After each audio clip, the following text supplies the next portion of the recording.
Hey guys, Aaron here, creating one last video for your viewing pleasures. Um, this is my reflection of this course. Um, I think the biggest thing I have learned from this course is the depths that our administration has to go. I mean, this was only a dive into technology, let alone like resources and books and programs and everything for K through 6. As a teacher, I generally get a say, some say so in the curriculum that I use. I mean, in the the curriculum materials. Obviously, we have to follow the state curriculum, but the the what books and such we use, but to have to think about that K through 6, or in my school's case, K through 8 this coming up year. Um, I mean, if I were to dive down through the learning, I could go through each of the 8 gears, and maybe I will quickly. If you see me glancing off to the side over here, it's because I've got kind of a list of stuff on my second monitor going on. So we had the 8 gears that we started off researching. The first couple of gears were on the self-reflection, which I think is ultimately necessary as a teacher. You should always be self-reflecting, whether it be technology or just how a lesson went, how you dealt with a situation. You had a student crying. How did you deal with that? Or you had a lesson flop. How can you make it better? How can you fix what might have been taken down from that?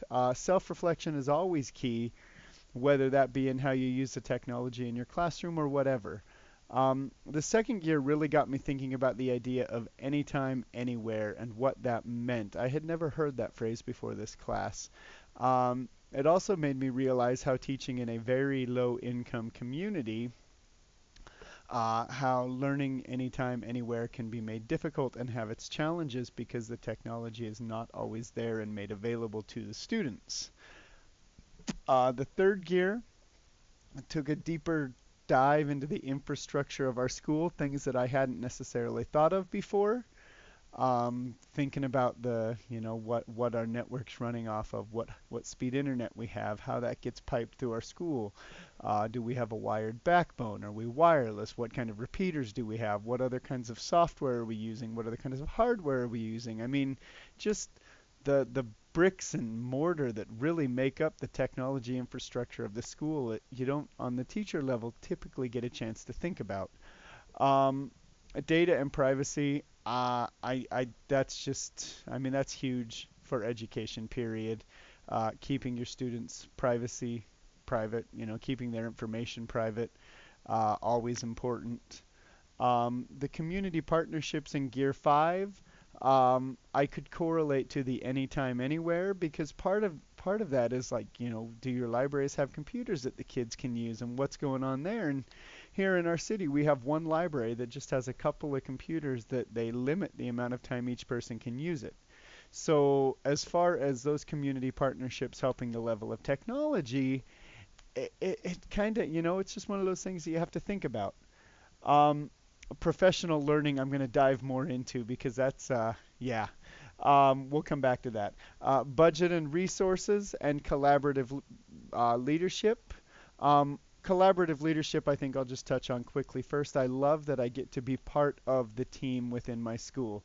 And I think part of that comes from being a charter school rather than a district school, because I feel as if we have a little bit more say so because we are our district. We don't have a level above our school that we have to answer to. The budget and resources, again, ties right back to that, what our administration has to go through. I mean, man, the things you don't think about at the classroom level. It's crazy. Um, anyway, uh, as far as being a leader within my school, I always enjoy being a leader in my school, and I'm still fairly young at my school. Um, I had spent 7 years at my old school, and so I had gotten myself to the point that I was fairly relied upon for a lot of things, and it was actually really hard for me at a personal level to leave because I loved the school and I loved where I was, but I loved my wife more. So here we are, kind of a baby in the new school, and I'm working my way up. But I would love to find other ways that I can incorporate myself and become a bigger part of this school. Um, and no matter how that ends up being, whether it's through achieving this technology endorsement and incorporating myself through that somehow.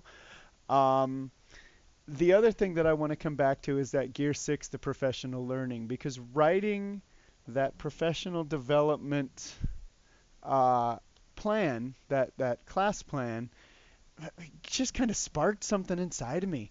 Like I like the idea of becoming a teacher of teachers and sharing what knowledge I have and what I've learned and helping them try and incorporate that into their classrooms. Um, I don't know. We'll have to see where that leads. We'll have to see where all of this leads. I have gotten quite a bit out of this endorsement and this course, whether it be from, just, the software that I've been learning along the way, um, the enhanced discussion. I'm learning how to use Canvas in a different class that might get incorporated. It's really been a very deep knowledge gaining experience for me, and I really appreciate everything that has come from that.